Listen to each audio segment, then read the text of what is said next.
Assalamualaikum warahmatullahi wabarakatuh. Apa kabar sobat sobter semuanya? Semoga kita semua dalam keadaan sehat jasmani dan rohani, tidak kurangan satu apapun. Amin ya robbal alamin.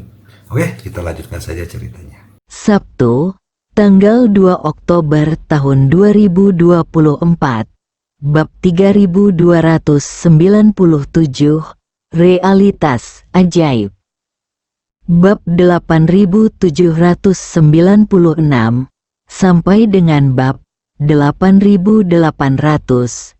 Ye Chen benar-benar tidak mengerti mengapa pria yang naik panggung untuk melawan Qin Aoswei di final putri. Melihat banyak orang di tempat kejadian yang mengumpatnya, Ye Chen bertanya kepada seorang pria Tionghoa di sebelahnya yang sedang mengumpat, "Saudaraku, tahukah kamu dari mana pemain ini berasal?" Pria Tionghoa itu memarahi dengan marah. Dari mana dia berasal? Dia hanyalah seorang lelaki tua yang mengaku memiliki kelainan gender. Audio milik Dia Soccer mengatakan Channel. bahwa dia merasa bahwa dia seharusnya menjadi perempuan sejak dia masih kecil. Tetapi dia dipenjara di beberapa laki-laki tubuh. Kuncinya adalah jika dia benar-benar menjalani operasi penggantian kelamin dan benar-benar menjadi laki-laki, kita tidak akan berkata apa-apa, bukan? Tapi lelaki tua ini benar-benar tidak tahu malu. Saat mengikuti kompetisi wanita, dia bilang dia ikut obat yang menekan hormon pria. Anda ingin menggunakan obat untuk mengubah hormon Anda, dan kemudian menggunakan operasi untuk mengubah jenis kelamin Anda. Ye Chen tidak bisa menahan diri untuk tidak berkata dengan bodoh. Itu berarti, dari sudut pandang fisik, orang ini adalah laki-laki. Ya, laki-laki itu berkata dengan marah. Dia bertubuh laki-laki tetapi merasa jiwanya adalah perempuan, jadi dia bisa ikut serta dalam kompetisi perempuan. Bagaimana dia bisa beralasan dengan hal ini? Ye Chen bertanya dengan bingung. Jika ini sangat konyol, mengapa panitia penyelenggara acara menyetujui pendaftarannya? Orang tersebut berkata, panitia penyelenggara kompetisi ini ada di Amerika. Bukankah mereka menganjurkan LGBT? Panitia penyelenggara menganggap tidak apa-apa, jadi mereka mengizinkannya masuk. Sambil mengatakan itu, pria itu menambahkan, ada yang lebih konyol lagi. Konon di sana, selama kamu merasa menjadi perempuan, kamu boleh pergi ke toilet wanita. Hutannya sangat luas dan di sana adalah semua jenis burung. Ye Chen tidak bisa menahan diri untuk tidak berkata-kata dan menghela nafas. Saya tidak terlalu memperhatikan aspek ini. Saya tidak menyangka bahwa Barat bisa begitu ajaib. Ada banyak hal ajaib, pria itu berkata dengan marah. Ada seorang penulis hebat di Inggris. Anda kenal gadis yang menulis Harry Potter, bukan? Ye Chen mengangguk. Saya tahu. Ada apa? Orang itu berkata. Saudari itu mengeluh Audio beberapa milik kali tentang Soccer masalah Channel. ini. Dan secara kolektif dikeluarkan dari pemeran Harry Potter. Sekelompok orang yang menjadi terkenal karena dia langsung menuduhnya. Apakah menurut Anda itu benar? Sakit, seperti kata pepatah lama. Kamu tidak bisa meletakkan sumpitmu untuk mengutuk, bukan? Ye Chen tidak bisa menahan tawa. Dia belum pernah memahami dunia ajaib seperti itu sampai hari ini.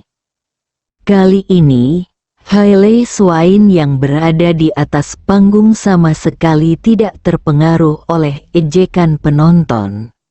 Sebaliknya, ia dengan bangga mengangkat tangan kanannya dan berjalan mengitari ring dengan angkuh, lalu melompat-lompat di depan Qin Aoswei untuk sementara waktu, memandang Qin Aoswei dengan senyum aneh di wajahnya, dan ekspresinya benar-benar yakin akan kemenangan.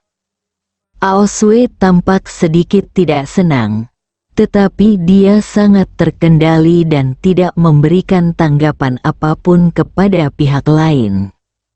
Namun, Hailey Swain ini tidak mengetahui rasa kesopanan. Melihat Qin Aoswei tidak tergerak, dia mengangkat tinjunya di depan Qin Aoswei, seolah dia ingin mengko dia. Wasit naik ke atas panggung saat ini, mendorong Hailey Swain menjauh, dan memberi isyarat kepadanya untuk menjaga jarak dari Qin Aoswei. Hailey Swain tampak sedikit tidak yakin dan terus menatap wasit. Melihatnya begitu lepas kendali, penonton mencemooh lebih keras lagi. Psikologi Hailey Swain sangat kuat, dan betapapun kerasnya ejekan itu, tidak akan menimbulkan masalah baginya. Penonton di sebelah Ye Chen mau tidak mau bergumam kepada Ye Chen, sebenarnya kami tidak mendiskriminasi kaum transgender. Kuncinya kamu sudah transgender, jadi jangan datang untuk mengikuti kompetisi gender normal ya. Itu kompetisinya laki-laki, kompetisinya perempuan itu laki-laki vs laki-laki. Perempuan vs perempuan. Kalau Anda seorang transgender, tidak masalah jika ingin mengikuti perlombaan olahraga. Tidak bisakah bertanya saja pada pihak penyelenggara acara? Panitia akan membuat kelompok transgender tersendiri. Karena Anda transgender, lalu bagaimana? Bersaing saja dengan transgender lainnya. Ini adil dan adil.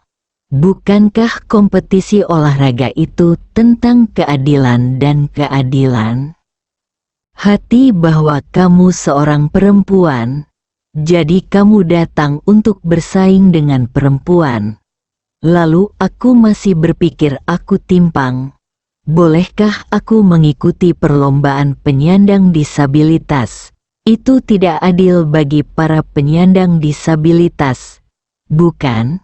Berkompetisi, namun dikalahkan oleh orang yang tidak memiliki cacat fisik, setelah mengambil dan mendapatkan bonus.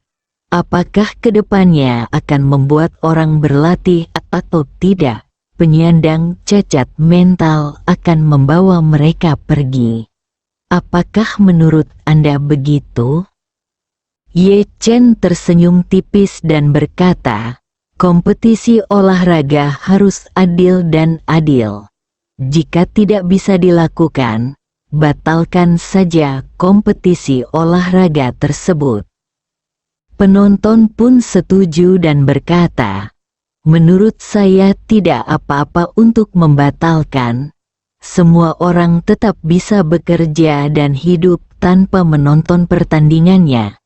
Tapi jika Anda menonton pertandingan luar biasa ini setiap hari, maka suasananya pasti akan menjadi berantakan. Saat ini, wasit di atas panggung mengumumkan dimulainya permainan. Aoswei juga bekerja keras untuk menangani Hailey Swain ini. Begitu pertandingan dimulai, Hailey Swain meledak dengan agresi besar. Dia menyerang Qin Aoswei satu demi satu, dengan pukulan dan tendangan yang cepat dan keras. Aoswei dengan hati-hati mengelak ke kiri dan ke kanan, terus-menerus mengamati langkah, gerakan, dan kebiasaan halus Hailey Swain untuk Audio menganalisis milik kelemahan Softer Channel. lawannya. Ye Chen melihat kondisi Hailey Swain. Faktanya, orang ini tidak terlalu kuat dan tidak akan pernah bisa menjadi lawan Qin Aoswei. Namun, Aoswei tidak pernah menggunakan keterampilan seni bela diri yang sebenarnya dalam kompetisi. Jadi Hailey Swain tidak tahu kekuatan aslinya. Dia bertarung dengan sangat agresif sejak awal. Faktanya, Hailey Swain seperti yang disimpulkan Ye Chen. Dia telah mengamati kompetisi Qin Aoswei dan merasa bahwa meskipun Qin Aoswei sangat bagus, dia adalah pemain di grup wanita, dan kekuatan keseluruhannya masih lebih lemah daripada itu. Alasan mendasar mengapa dia memilih untuk mengikuti kompetisi wanita sebagai seorang transgender bukanlah karena dia benar-benar transgender, tetapi karena dia berjuang di grup pria selama 3 tahun dan bahkan tidak mendapat peringkat di Amerika Serikat. Jadi dia memutuskan untuk ini adalah langkah buruk untuk kompetisi wanita. Tapi dia tidak menyangka bahwa kekuatan Aoswei sebenarnya jauh lebih unggul darinya. Setelah mencoba menyerang Qin Aoswei beberapa kali tetapi tidak berhasil, dia bersiap untuk menjadi lebih agresif. Setelah menggerakkan tubuhnya beberapa kali untuk menyembunyikan niat sebenarnya, dia meninju Qin Aoswei tepat di sisi kepala. Pada saat ini, Aoswei juga telah melihat bahwa kekuatan lawan tidak sebaik miliknya, dan menemukan bahwa postur ofensif lawan menjadi semakin agresif. Semakin agresif serangannya, semakin lemah pertahanannya. Menemukan peluang kunci untuk melakukan serangan balik pada lawan dapat menimbulkan kerusakan besar pada lawan. Hailey Swain Audio memukul milik dengan Softer keras, Channel. tetapi Aoswei tidak segera menghindar, yang membuatnya berpikir bahwa dia memiliki peluang untuk menang, dan dia juga memiliki pukulan backhand. Setelah meninju tangan kanannya, dia segera meninju tangan kirinya, hanya untuk mengalihkan perhatian lawan Anda sehingga pukulan manapun yang mereka putuskan untuk dipertahankan, pukulan lainnya akan mengenai mereka. Pada saat ini, Qin Aoswei tiba-tiba menghindari serangan lawan dengan kecepatan yang sangat cepat, dan kemudian tiba-tiba membalikkan tubuhnya ke samping, menyebabkan tinju Hailey Swain terbang menjauh. Sebelum Hailey Swain sempat bereaksi, pada saat itu, dia langsung meninju dengan sangat keras pukulan lurus yang cepat, dan bagian depan tinju mengenai pangkal hidung Hailey Swain. Rasa sakit membuatnya langsung melolong, dan mimisan mengalir dari lubang hidungnya. Tidak ada yang menyangka bahwa Aoswei bisa bertarung dengan begitu bersih melawan lawan seperti itu, dan penonton memberikan tepuk tangan meriah. Bersambung.